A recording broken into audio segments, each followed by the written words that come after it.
ஒரு தடவை வந்து இந்த ஒரு ஜீன் எடிட்டிங் முறைய செஞ்சுட்டோம் அப்படின்னா, அதுக்கான சைட் எஃபெக்ட்ஸ் இல்லன்னா வந்து இது பண்ணிட்டோம், அதனால நம்மளுக்கு ஏதாவது பின்விளைவுகள் இருக்கும்ன்ற ஒரு பயம் இருக்கும்ல சார். அந்த மாரி விஷயங்கள் இருக்கா?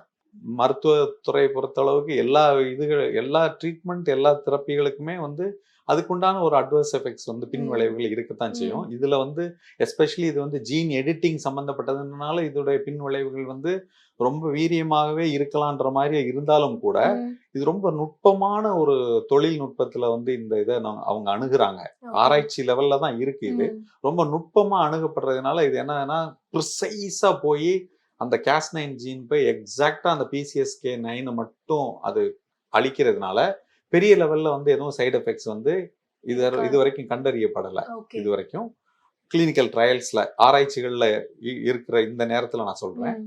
ஆ மோரோவர் இந்த செயல்பாடுகள் எல்லாமே கல்லீரல்ல ஒத்து தான் நடக்குது இல்லையா? இது ஓகே. எல்லாமே கல்லீரல்ல தான் நடக்குது.